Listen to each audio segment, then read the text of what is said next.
তপতেজ corner চ্যানেলে সবাইকে স্বাগত। তো বন্ধুরা, আজকে আমি বানিয়েছি সুজির রোল। এই সুজির রোল বানাতে গেলে কি কি লাগে, কিভাবে বানাতে হয় সেটাই আমি দেখিয়েছি। তো আমার ভিডিওটা দেখতে থাকুন, সঙ্গে থাকুন, পাশে থাকুন। নমস্কার।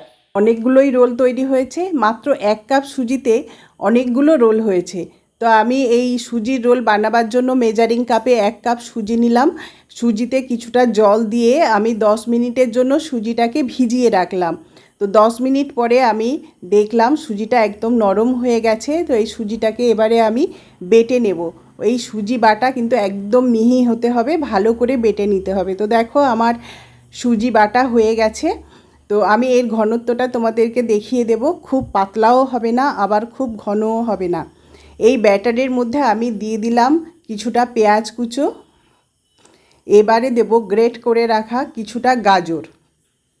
দেখো আমি গ্রেট করে রেখেছি আগে থেকেই কিছুটা গাজর, ধনেপাতা কুচিয়ে রেখেছি। এবার দিয়ে দেব লঙ্কা কুচো আর দেব স্বাদ মতো নুন। এবারে দেব একটুখানি গোলমরিচ, একদম 1 চিমটি গোলমরিচ, 1 চামচ সানফ্লাওয়ার অয়েল। তোমরা এখানে ঘিও দিতে পারো, যে কোনো সাদা তেল দিতে পারো। এবার দিয়ে দিলাম স্বাদ মতো নুন। এই সব কিছু দিয়ে এবার সুন্দরভাবে ব্যাটারটাকে মিশিয়ে নিতে হবে। তো দেখো আমি চামচ দিয়ে সুন্দরভাবে ব্যাটারটাকে মেশালাম এবং 2টো ডিমকে ভেঙে এই ব্যাটারের মধ্যে দিয়ে দিলাম। এই ডিমটা দেওয়ার পরে কিন্তু খুব ভালো করে মেশাতে হবে। তো দেখো আমার ব্যাটারটা প্রায় মেশানো শেষ হয়ে এসছে। এর ঘনত্বটাও তোমরা দেখতে পাচ্ছ, খুব পাতলাও হবে না এবং ঘনও হবে না। তো আমার আগে থেকেই আলু সেদ্ধ করা ছিল, আলু সেদ্ধটাকে ভালো করে হাত দিয়ে মেখে নিলাম। সুন্দরভাবে মাখতে হবে যাতে একটুও যেন গোটা না থাকে। তো এইবারে আমি কড়াই জালে বসালাম, বসিয়ে খানিকটা তেল দিয়ে দিলাম। তেল দিয়ে এবার তেলটা গরম হওয়ার পরে কিছুটা দিয়ে দেব রসুন কুচো। দেখো আমি কড়াই গরম হওয়া পর্যন্ত অপেক্ষা করছি। তো এইবারে আমি দিয়ে দেব কিছুটা রসুন কুচো, তারপরে দেব পেঁয়াজ কুচো। রসুন কুচো, পেঁয়াজ কুচো দিয়ে একসঙ্গে সুন্দরভাবে এটাকে ভাজতে হবে। তো দেখো আমার রসুনটা একটু লালচে হওয়ার পরেই আমি দিয়ে দিলাম পেঁয়াজ কুচো। এবার পেঁয়াজ আর রসুনকে সুন্দরভাবে লালচে করে সোনালি করে ভেজে নিতে হবে। তো দেখো আমার পেঁয়াজে প্রায় রং ধরে এসছে। এবারে আমি দেব ছোট্ট ছোট্ট করে কেটে রাখা গাজর। গাজর দিয়ে একসঙ্গে এগুলোকে নাড়তে থাকবো। এবারে দিয়ে দিলাম লঙ্কা কুচো। লঙ্কা আগে থেকে কুচিয়ে রেখেছিলাম, লঙ্কা কুচো দিয়ে দিলাম। এবারে দিয়ে দিলাম স্বাদ মতো নুন। এবারে খানিকটা গরম মশলা আমি দিয়ে দেব।